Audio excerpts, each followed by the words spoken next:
आज का विषय ले पालकपन। ले पालकपन का मतलब होता है एडॉप्शन, यानी गोद लिया हुआ। और ये जो दिन है नवंबर में मनाया जाता है 19 को, जैसे कहते हैं एडॉप्शन डे मनाते हैं 19 नवंबर को। नहीं, 19 यानी कि गोद लिया हुआ, यानी किसी इंसान को अपनी कहें कि हमारे पास बच्चा नहीं है या है बच्चे लेकिन फिर भी हमको चाहिए बच्चा, तो वो लोग क्या करते हैं, उसको गोद ले लेते हैं, उसे कहते हैं ले पालकपन, एडॉप्शन। आज का जो है हमारा विषय है। क्या बाइबल में अन्य जातियों को ले पालक संतान कहा गया है? क्या बाइबल में अन्य जातियों को ले पालक संतान कहा गया है? जी बिल्कुल। और जितने भी दुनिया में, संसार में, समाज में, मसीही में जितने भी हैं, उन सबका यही मानना है कि अन्य जाति लोगों को परमेश्वर ने गोद लिया है और अन्य जाति लोग ही ले पालकपन की संतान हैं। और जितने ऐसा मानते हैं कि बाइबल में अन्य जातियों को ही वो संतान कहा गया है जिसे कहते हैं गोद ली हुई संतान, तो आज जितने पास्टरों ने इस पर प्रचार किया है, जितने ही पास्टरों ने प्रचार किया है, उनके सामने मैं खड़ी हूं और मैं आपको सबूत के साथ बताऊंगी। और ये लोग रखते क्या हैं, बाइबल की बातों को कम और अपनी थ्योरी को ज्यादा रखते हैं। लेकिन हम किससे बात करते हैं? बाइबल क्या कहती है इस विषय में। हम बाइबल से ही सारी बातों को जानेंगे कि बाइबल क्या कहती है इस विषय में। बाइबल से जानते हैं, बाइबल से जानते हैं। हम नहीं जानते कि कौन इंसान अपनी कौन सी बुद्धि लगाता है, कौन सा दिमाग लगाता है, कौन सी सोच लगाता है, कौन सी शिक्षा पाता है, लेकिन हमारा तो एक ही मकसद है, बाइबल। बाइबल से जानते हैं इस विषय में। ले पालकपन शब्द का क्या मतलब होता है?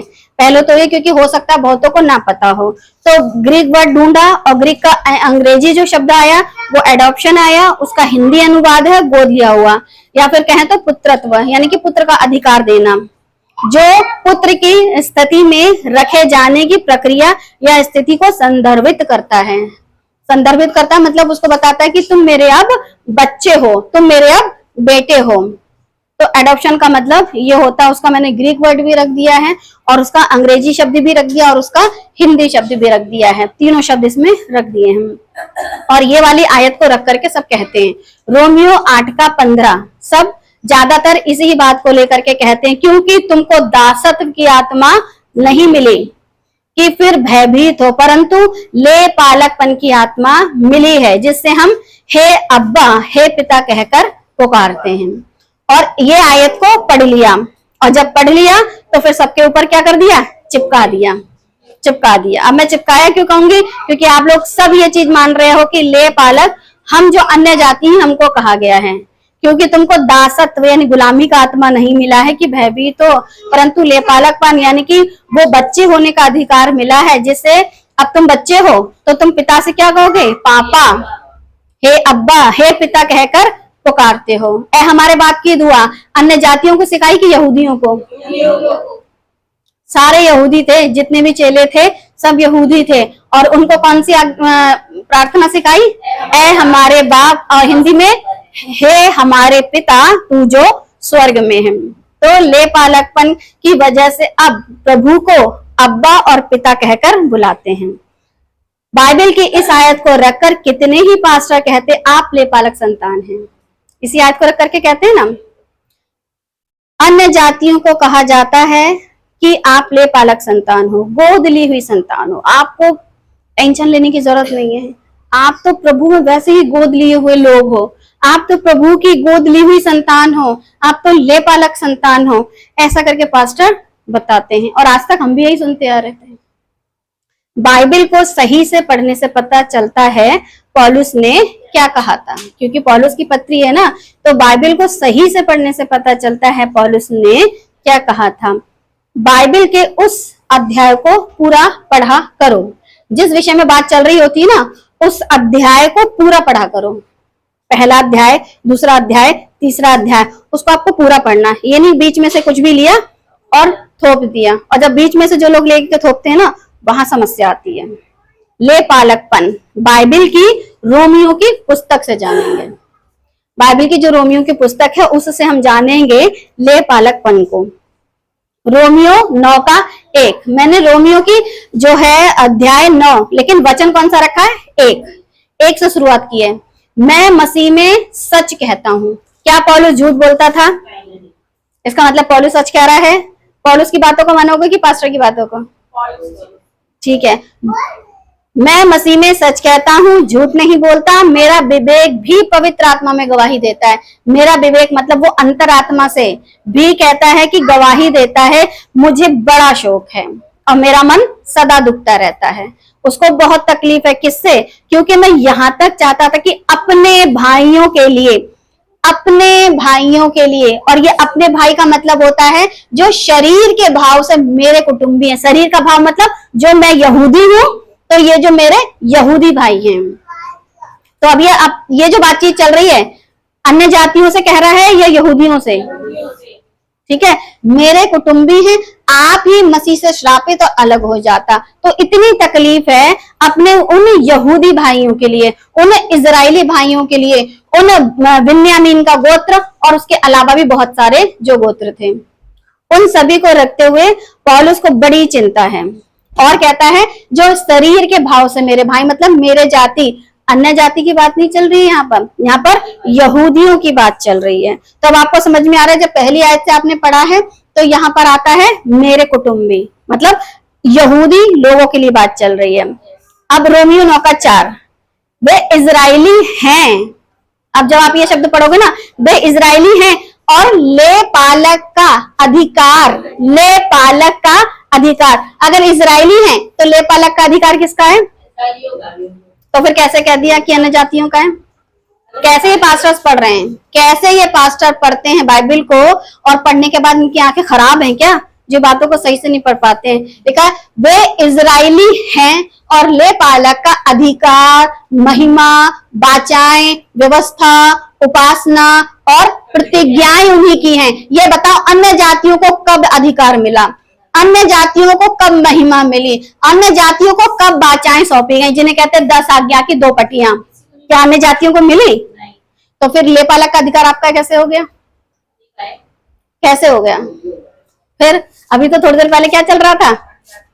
हाँ, अन्य जाति ले पालक है। ठीक है, तो फिर वाचाएं दिखाओ तुम्हारे पास कहाँ है? फिर बोलोगे हमारे पास वाचा का संदूक नहीं है। क्यों भैया, होना चाहिए ना, क्योंकि वाचाएं वाचा का संदूक में थी। अधिकार, महिमा, फिर व्यवस्था कहाँ है? 613 कानून कहाँ है? उपासना, तुमको परमेश्वर ने मौका दिया था कि तुम उसके मंदिर में जाकर के उपासना करो। प्रतिज्ञाएं, क्या तुम्हारे साथ प्रतिज्ञा जुड़ी थी कि अब्राहम की तुम संतान कहलाओ? तो फिर ले पालक का जो अधिकार है, 4 आयत साफ बता देती है। लेकिन ये जब बात आती वे इजरायली हैं, तो इनकी आंखें कहाँ चली गई? बाइबल को पढ़ते समय इस बात का ध्यान रखो, ले पालक का अधिकार, महिमा, वाचाएं, व्यवस्था, उपासना, प्रतिज्ञा उन्हीं की हैं जो इजरायली हैं, और ले पालकपन का अधिकार इजरायलियों को मिला। रोमियो 9 का 6, गोद लिए हुए इजरायली खुद हैं, जो अपने आप में घमंड करते हैं, हम तो बाप की जागीर, अरे हमारा तो यीशु बाप है, अरे हम तो पैदाइशी हैं, अरे हमारा तो ये और हमारा तो वो। जितने ईसाई और जितने यहूदी घमंड करते हैं ना, पौलुस उनको ऐसे जूता मारता है। पौलुस बोलता है कि तुम तो खुद ही गोद लिए हुए हो। बहुत ज्यादा बन रहे थे ना, हम खतना वाले हैं, हम ही प्रभु में आगे हैं, हम ही प्रभु के हैं, अरे तुम अन्य जाति कहाँ से आ गए? तो फिर पौलुस ने उनको धो धो के रखा है, एक एक शब्द को निकाल के बताया कि इजरायली तुम खुद ले पालक औलाद हो, तुम खुद गोद लिए हो, तुम जो अपने आप को बहुत ज्यादा बन रहे हो ना, तुमको गोद लिया है। रोमियो 9 का 6, परंतु यह नहीं कि परमेश्वर का वचन टल गया। अब गोद तो लिए हुए हो, लेकिन उसके बावजूद भी उसमें भी छटनी हुई है। और छटनी कैसे हुई है? परंतु यह नहीं कि परमेश्वर का वचन टल गया। इसलिए जो इजराइल के वंश हैं वे सब इजरायली नहीं। अब ये भी सोच लो, तुम जो अपने ऊपर घमंड कर रहे हो ना, भले ही तुम इजराइल के वंश हो, लेकिन तब भी तुम इजरायली नहीं। जितने इजराइल के वंश है वो इजरायली नहीं, वो इस बात को भी रखता है। और फिर क्या बताता है रोमियो 9 का 7, और ना अब्राहम के वंश होने के कारण, क्योंकि बड़ा घमंड था, हम तो अब्राहम की संतान हैं, ना अब्राहम के वंश होने के कारण सब उसकी संतान ठहरे, परंतु लिखा है इसहाक ही से तेरा वंश कहलाएगा। अब यहाँ पर पौलुस जो है उनको बहुत अच्छे से समझाने की कोशिश कर रहा है कि सिर्फ इसहाक जो था उसी से वंश कहलाया। इसहाक के अलावा संतानें बहुत थी, लेकिन वो वंश नहीं गिने गए। वो वाला वंश जिसे कहते हैं प्रतिज्ञा क्या वंश, प्रतिज्ञा क्या हुआ वंश, वो नहीं। और इसके लिए मैंने अब्राहम की बाकी की संतानों की डिटेल भी रखी है। आवाज आएगी?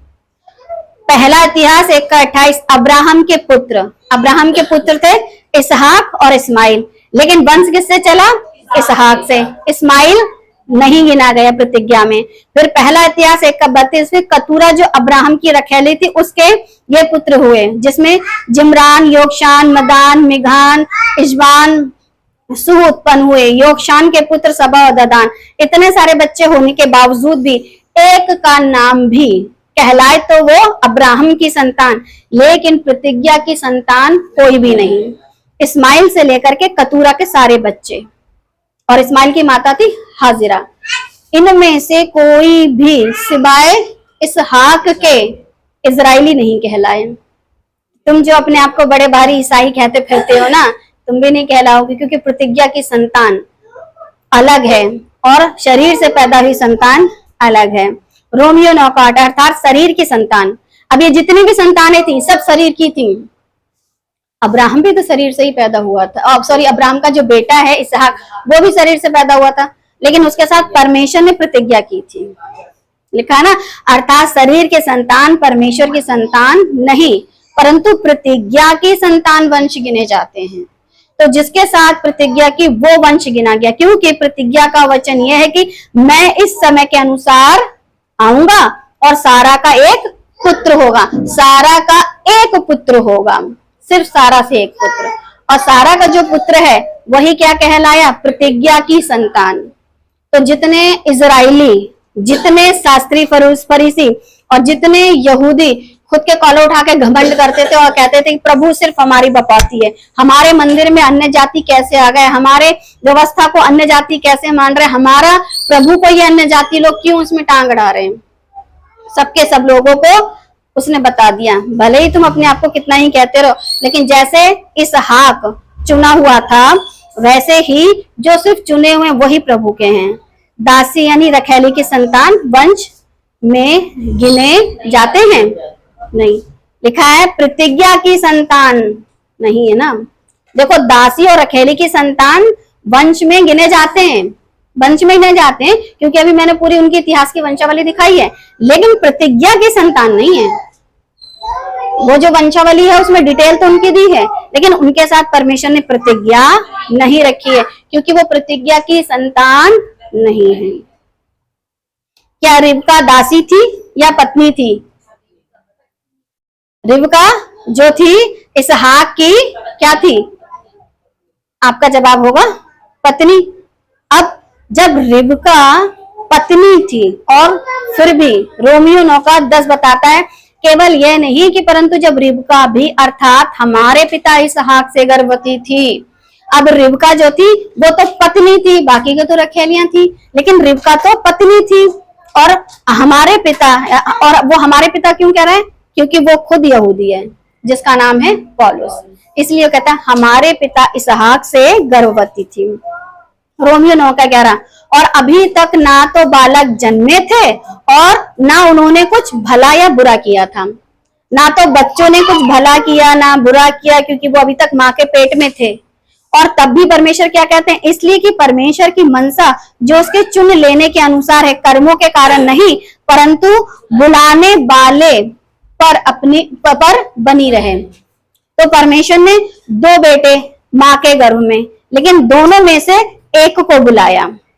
अब तो यहाँ पत्नी भी एक है, पति भी एक है, बस कोख में 2 बच्चे हैं, और दोनों के दोनों एक साथ इस संसार में पैदा हुए हैं।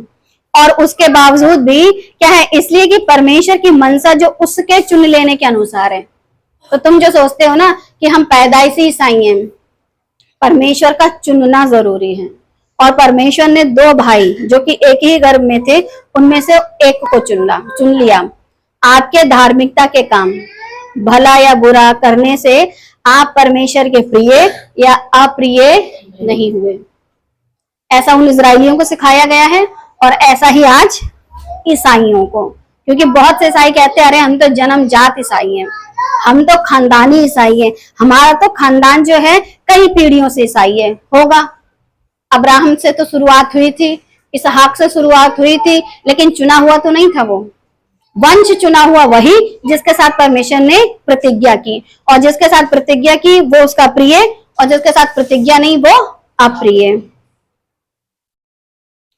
जितने ईसाई यीशु मसीह को अपने बाप की जागीर समझते हैं, क्योंकि ईसाई लोग बहुत शौकीन है इस चीज के, ईसाई लोग बहुत शौकीन है इस चीज के, और कहते हैं कि हमारा तो, अरे हमारी संस्था तो बहुत पुरानी है, 3री सदी से चली आ रही है हमारी संस्था तो तुमसे पहले तो अब्राहम था, और अब्राहम के खुद के बच्चों में से बच्चे प्रतिज्ञा की संतान नहीं गए, गिने गए, फिर इसहाक, उसके बच्चों में से भी बच्चे प्रतिज्ञा की संतान नहीं गिने गए, तो तुम कौन सी खेत के बैगन हो जो अपने आप को ऐसा बोलते हो? हैं किसी खेत के बैगन? नहीं है, लुढ़कते रहते हैं। क्योंकि जितने ईसाई यीशु मसीह को अपने बाप की जागीर समझते हैं ना, वो भी इस बात को ध्यान रखें, और क्या कहते हैं, हम तो स्वर्ग जाएंगे। जितने ईसाई हैं हम तो स्वर्ग जाएंगे। क्यों? क्योंकि यीशु मसीह तो प्यार करते हैं और वो हमको ऐसी जगह जाने नहीं देंगे, क्योंकि यीशु मसीह तो हमारे पिता हैं, हम खानदानी ईसाई हैं, और कहते हैं हम तो स्वर्ग जाएंगे। तो ध्यान रखो, वो बच्चे जिनके साथ परमेश्वर की मनसा नहीं थी, जिनके साथ परमेश्वर की मनसा नहीं, वो प्रतिज्ञा की संतान नहीं, और जिनके साथ परमेश्वर की मनसा है, परमेश्वर की मनसा मसीह में और मसीह के वचन की चाल चलन तुम्हारे जीवन में नहीं है। क्या आप अपने जीवन से परमेश्वर की मनसा पूरी करते हैं? और जितने भी लोग अपने जीवन से परमेश्वर की मनसा को पूरी नहीं करते हैं, आप ये नहीं कह सकते कि जीवित परमेश्वर उसकी मैं क्या हूं, संतान हूं, मुझे तो अधिकार है। ध्यान रखो, अधिकार तो उनको भी नहीं था जिनमें से चुने गए थे, तो फिर आपको क्या अधिकार मिल जाएगा जितने अपने आप को ईसाई करके बैठे हुए हैं। पहला पत्रस 4:1, इसलिए जबकि मसीह ने शरीर में होकर दुख उठाया, इसलिए जबकि मसीह ने शरीर में होकर दुख उठाया, तो तुम भी उसी मनसा को हथियार के समान धारण करो, क्योंकि जिसने शरीर में दुख उठाया वह पाप से छूट गया। कितने ईसाई जो शरीर में दुख उठाते हैं, और जब शरीर में दुख नहीं उठाते हैं तो फिर परमेश्वर की मनसा को हथियार की तरह कैसे धारण करते हो? परमेश्वर ने दुख उठाया, उन्होंने बोला वही मेरे पिता है, वही मेरी माता, वही मेरी बहनें, यानी कि मेरी माता और बहनें और ये भी मेरे रिश्तेदार वही हैं जो मेरे परमेश्वर के वचन को सुनते और मानते हैं। यहाँ कितने मानते हैं क्या परमेश्वर की मनसा को? और फिर शरीर में दुख उठाया, स्वर्ग का परमेश्वर, स्वर्गदूतों की लाइन लगी है, बिना मुंह खोले बहुत कुछ आ जाता है, और यहाँ पृथ्वी पर उनको रहने का ठिकाना नहीं है। और यहाँ के पादरी क्या सिखाते हैं? जो गरीब है उस पर श्राप है, जिसका पहला पत्रस 4:1, इसलिए जबकि मसीह ने शरीर में होकर दुख उठाया, और जब मसीह ने दुख उठाया तो फिर जो मसीह की जनता है वो क्या कर रही है? मांग रही है, ये भी दे दो, वो भी दे दो, ऐसा भी दे दो, वैसा भी दे दो, और दुख उठाना बिल्कुल नहीं चाहते हैं।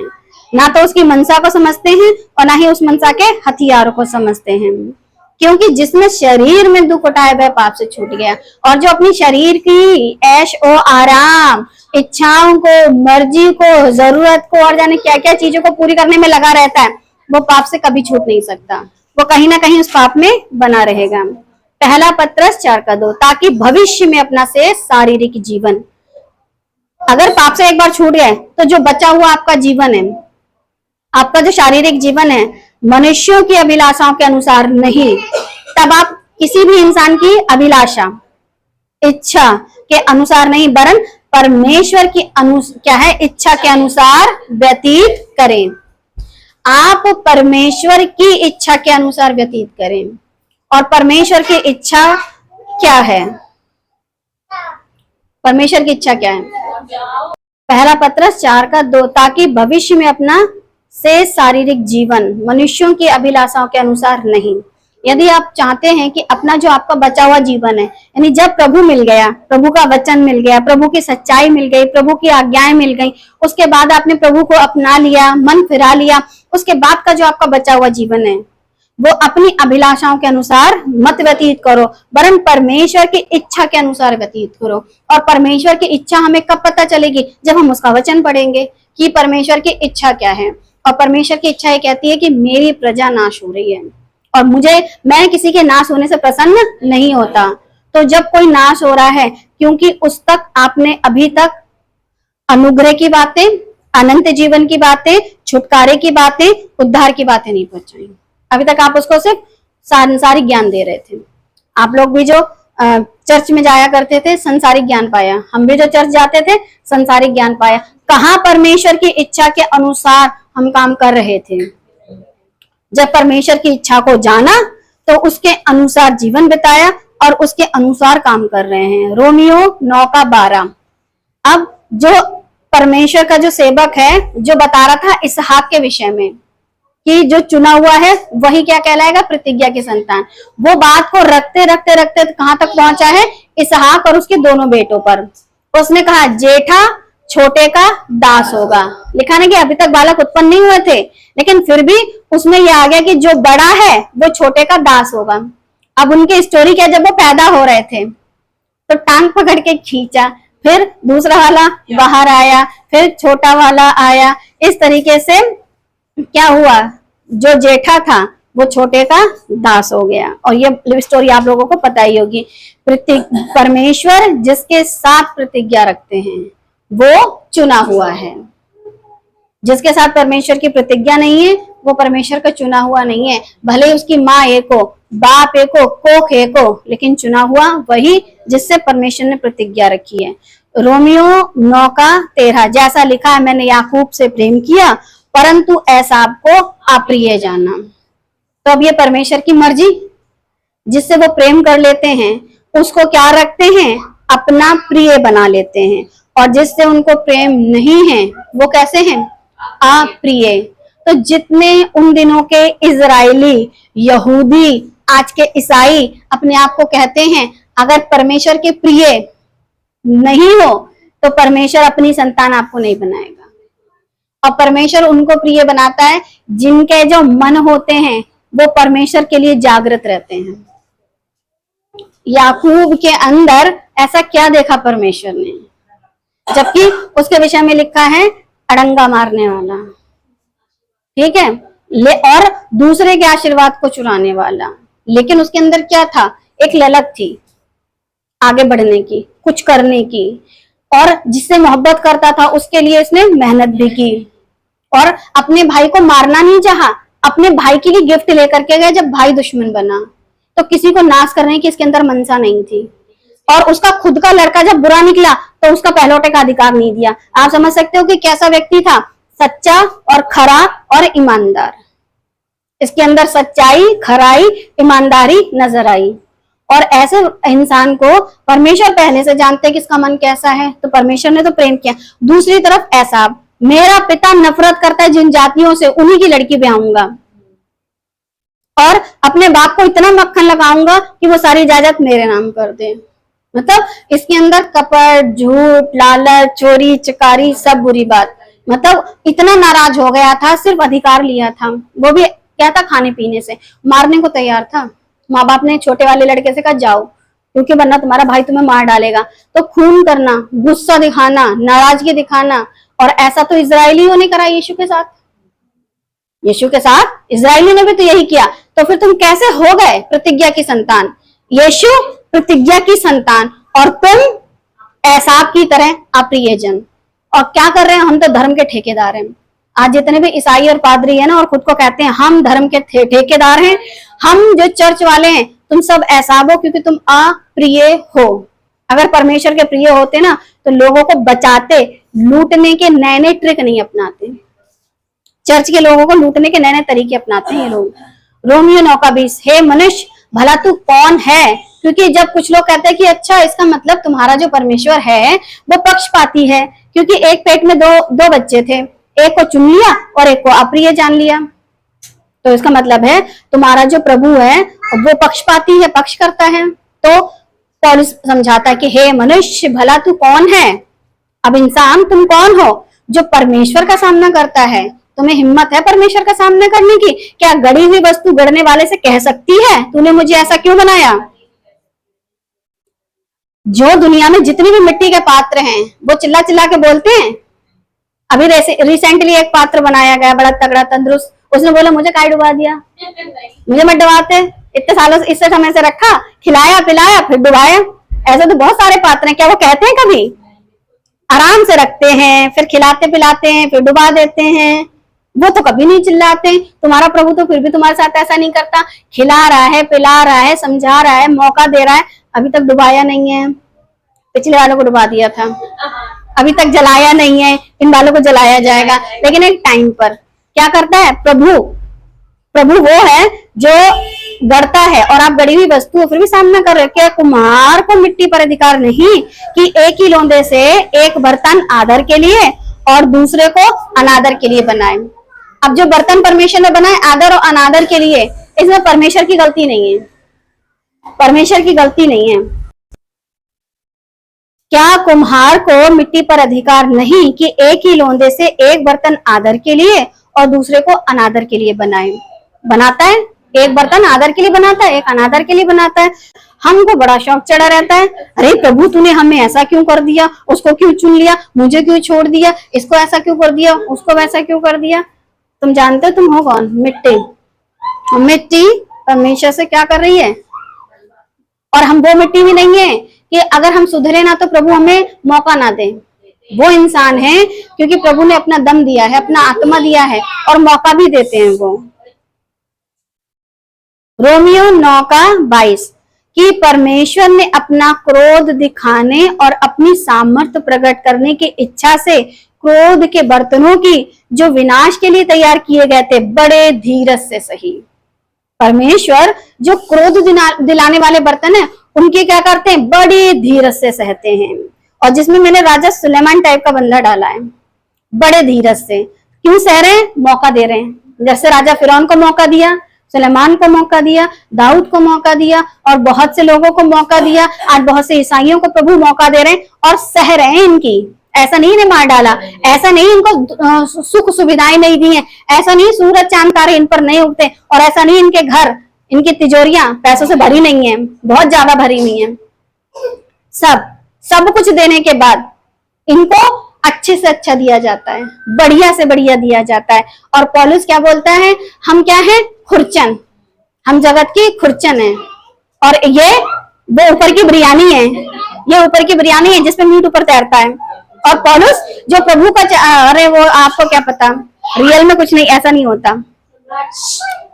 आप बड़े धीरज से परमेश्वर ऐसे लोगों की जो कि विनाश के बर्तन हैं, और प्रभु ऐसे लोगों की क्या कर रहे हैं? सह रहे हैं। ऐसा नहीं है कि प्रभु ने आपके ऊपर तुरंत ही मुसीबत डाल दी, तुरंत मुसीबत नहीं डाली है, आपकी सह रहे हैं। रोमियो 8:2 क्योंकि जीवन की आत्मा की व्यवस्था ने मसीह यीशु में मुझे पाप की और मृत्यु की व्यवस्था से स्वतंत्र कर दिया। तो जो जीवन की आत्मा है ना, उसने मसीह यीशु में मुझे पाप की व्यवस्था, जो मृत्यु की व्यवस्था थी, उससे स्वतंत्र कर दिया।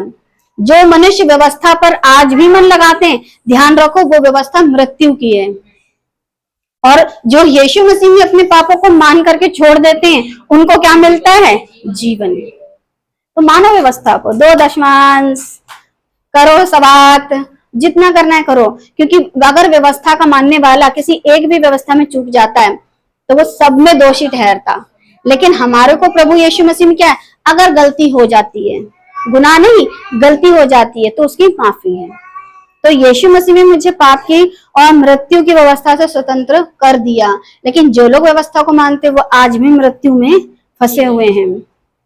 रोमियो 8:3 क्योंकि जो काम व्यवस्था शरीर के कारण दुर्बल होकर ना कर सकी, क्योंकि व्यवस्था जो थी वो शरीर पर हावी थी और शरीर क्या था? दुर्बल था, और इसके चलते वो उसको पूरा नहीं कर पा रहा था, क्योंकि जो काम व्यवस्था शरीर के कारण दुर्बल होकर ना कर सकी उसको परमेश्वर ने किया।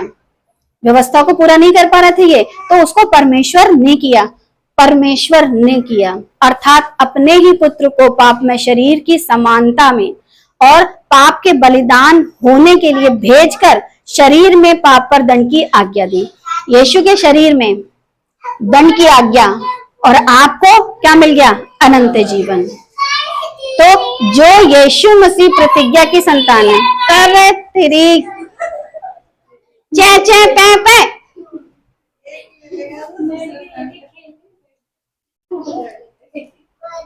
एक डब्बा लेके बैठूंगी अब मैं सम्राट के लिए। देखो सुनाई नहीं दे रही है। अरे घर में कुछ और नाम लेके बुलाते हैं क्या तुम्हें?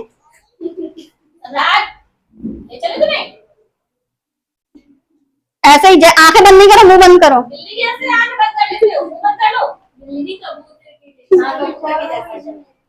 अभी मैं ले जाती हूँ सम्राट को। अब आवाज आएगी तो सम्राट की पैकिंग। रोमियो 8:3, क्योंकि जो काम व्यवस्था शरीर के कारण दुर्बल होकर ना कर सकी उसको परमेश्वर ने किया। अब कोई भी मनुष्य शरीर में इतना दुर्बल था, कहीं ना कहीं पाप में गिर ही जाता, तो मनुष्य तो पूरा कर नहीं पा रहा था, तो प्रभु ने अपने ही बेटे को भेज दिया। और जब बेटे को भेजा तो उस बेटे ने खुद का बलिदान दे करके शरीर में पाप पर जो दंड की आज्ञा थी उसको हटा दिया। तो अब आप कैसे कह सकते परमेश्वर पक्षपाती है? अगर आपको व्यवस्था दी, आप पूरा नहीं कर पाए, तो उन्होंने अपने आप को खुद को दे दिया, और जब खुद को दे दिया, खुद का इकलौता पुत्र दे दिया, तो आपको तो छुड़ा लिया ना। फिर अब क्यों व्यवस्था में हो? अब वो क्यों अपने आप को व्यवस्था के बंधन में डाल करके बैठे हो? और अगर व्यवस्था के बंधन में डाल करके बैठे हो तो मसीही को क्रूस पर फिर चढ़ाते हो। रोमियो 8:23, और केवल वह नहीं कि हम भी जिनके पास आत्मा का पहला फल है। आत्मा का पहला फल कौन? मसीही। आप ही अपने में कराते हैं। हम क्या करते हैं? आप ही अपने में कराते हैं, और ले पालक होने की अर्थात अपनी देह के छुटकारे की बाट जोहते हैं। आप ले पालक हैं और उसके बावजूद भी व्यवस्था में फंसे हुए मरते हैं और गुनाह में मरते हैं और अपनी ही देह के छुटकारे की बाट जो होते हैं, क्योंकि जितने थे मसीहा के आने का इंतजार कर रहे थे। यहाँ तक कि उस समय का जो महायाजक था वो यीशु से कहता है कि बता दे भाई, तू क्यों हमें दुविधा में डाल रहा है? तो तुमको क्या जरूरत थी ये जानने की कि यीशु मसीह सचमुच महायाजक हैं? हन्ना और कैफा महायाजक जो थे, ठीक है, उस टाइम की बात है। तो वो ये पूछते हैं, अब ये कौन है मुसीबत?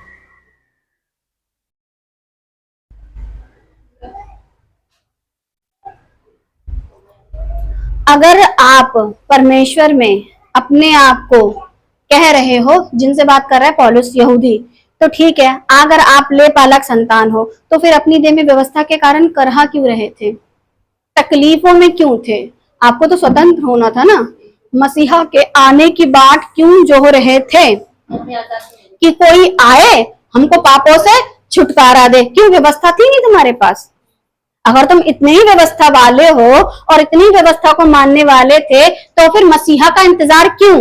और आज भी बहुत से यहूदी जिनकी आंखों पर पर्दा पड़ा है, आज भी मसीहा के आने की बात जो रहे हैं, तो उनके लिए आज भी है कि तुम ले पालक संतान कहते तो जरूर हो खुद को, ठीक है, लेकिन तुम हो क्या? आज भी करहा रहे हो, आज भी सोचते हो कोई तो छुटकारा दे दे। तुम खुद से छुटकारा नहीं पाते, क्योंकि ये लोग क्या करते थे? अन्य जातियों के साथ बुरा व्यवहार।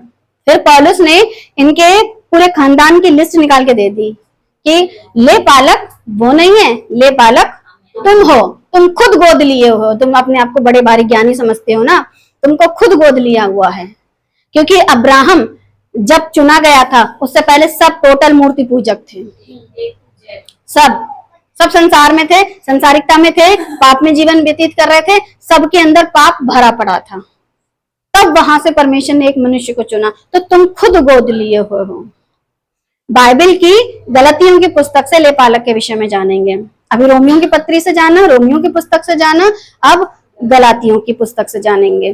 गलातियों 4:1, मैं ये कहता हूं कि बारिश जब तक बालक है, तुम जब तक बालक थे, यद्यपि सब वस्तुओं का स्वामी है, तो भी उसमें और दास में कुछ भेद नहीं, क्योंकि जब तक तुम छोटे बच्चे थे तो बिल्कुल कैसे थे, एक दास की तरह, एक नौकर की तरह थे, परंतु पिता के ठहराए हुए समय तक रक्षकों और भंडारियों के वश में रहता है।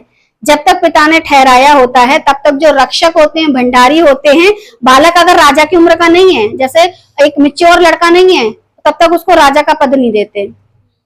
वैसे ही हम भी जब बालक थे, यानी कि तुम जो अपने आप को इजरायली कहते हो, तुम जो बालक थे, संसार की आदि शिक्षा के वश में होकर दास बने हुए थे। इस संसार की आदि शिक्षा यानी शुरुआती शिक्षा, 10 आज्ञाओं से लेकर के 613 नियम, इनके दास थे। और इनके दास तो बाद में बने, इससे पहले तुम्हारे पास बहुत सारे नियम कायदे कानून थे, सबके दास।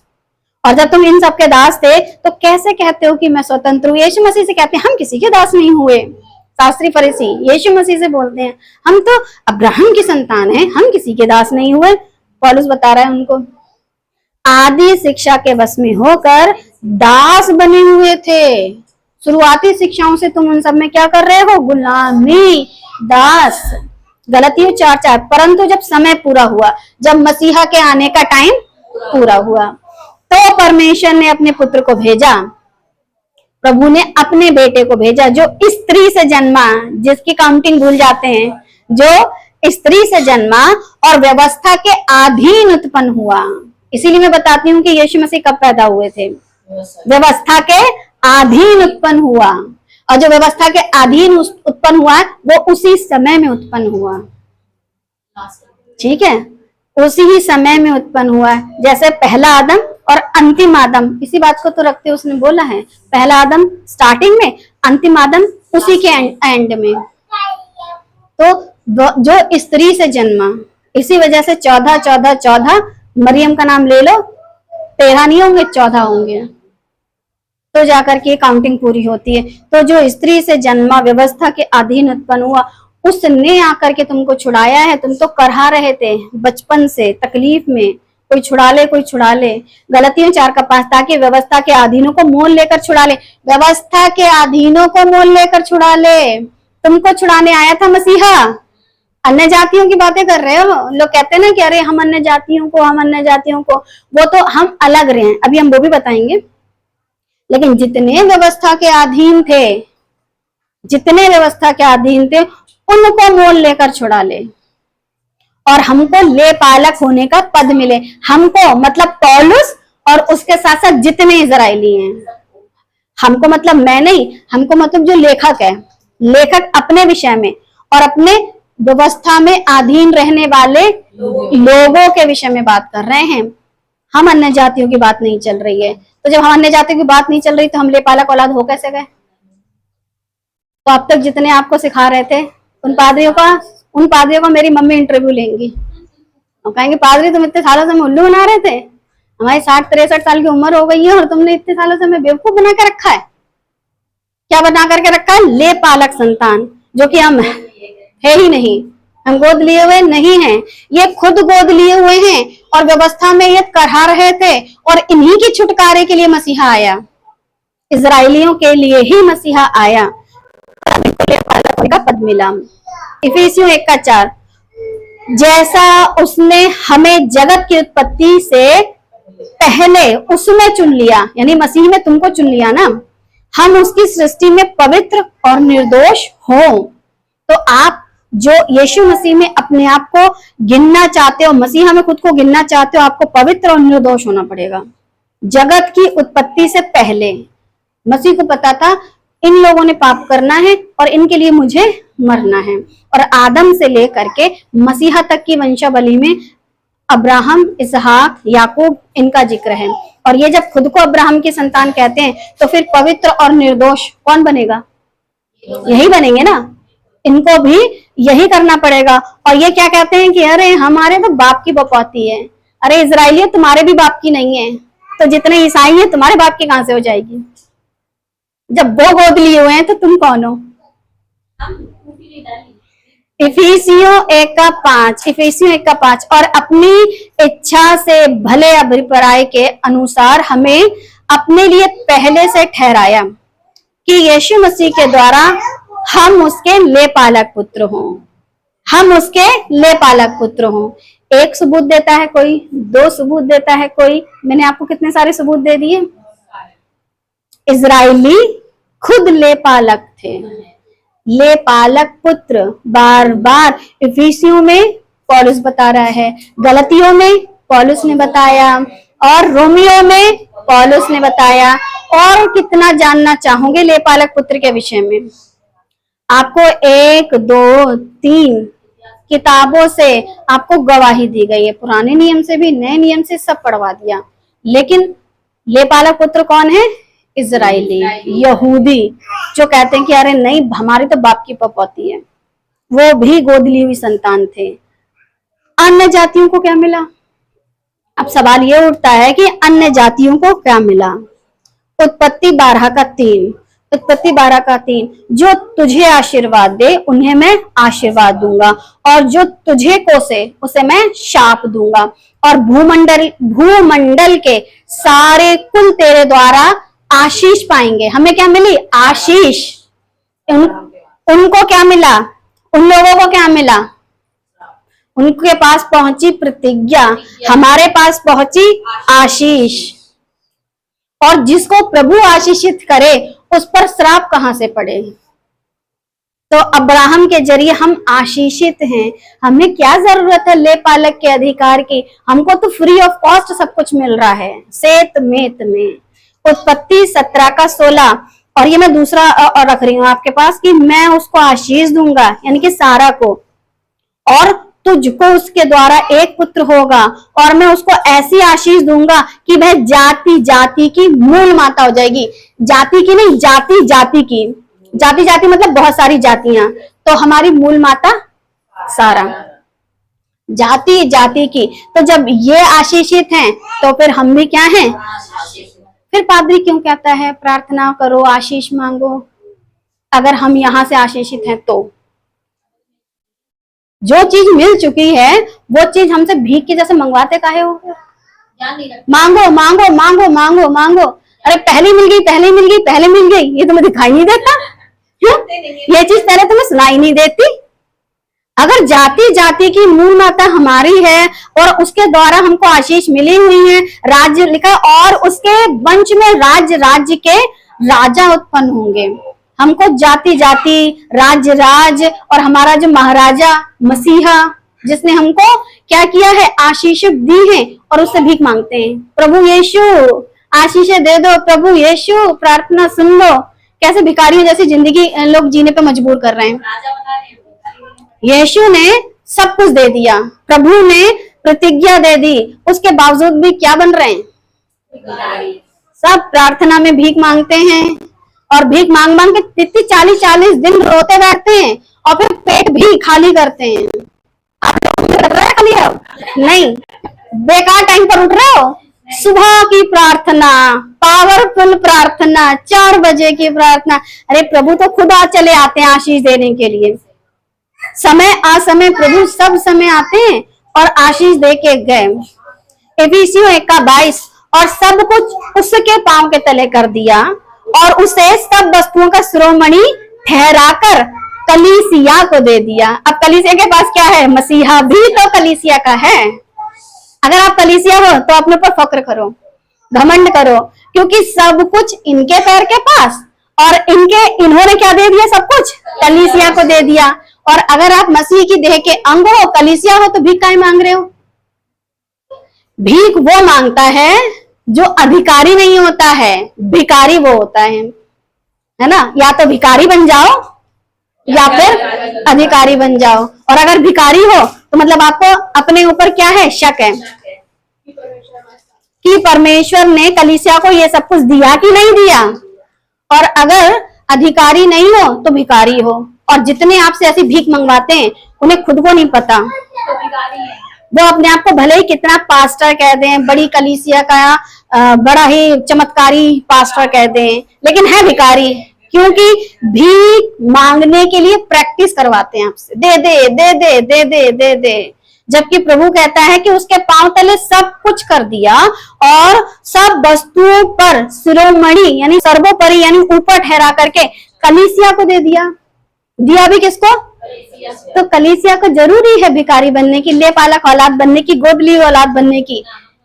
देखो औलाद और बीवी में अंतर क्या होता है। औलाद को लात मार के निकाल देते हैं और अगर बीवी को निकालने की कोशिश करेंगे तो आधी प्रॉपर्टी देनी पड़ती है। आज भी संसार में तलाक लेके दिखाओ, औरत छाती पे चढ़ के बैठेगी, बोलेगी आधी प्रॉपर्टी की मालकिन हूं, निकाल के तो दिखा, जो जायज भी होती है। और कलीसिया को सब कुछ दे दिया और कलीसिया कह रही माई दे दे, बापू दे दे, पिताजी दे दो, पवित्र आत्मा दे दो, ये दे दो, वो दे दो। क्या चल रहा है ये सब?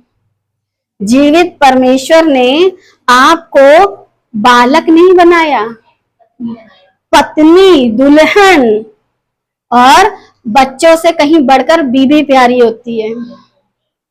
जब किसी किसी के पेट में बच्चा होता है और जब वो डिलीवरी का टाइम होता है ना, जब पूछा जाता है दोनों में से किसको बचाएं, तो लोग क्या बोलते हैं? बच्चों को बचाने की क्यों नहीं कहते? इतना प्यार होता है पत्नी से, तो जरूरी है लेपालक बनना चाहते हो?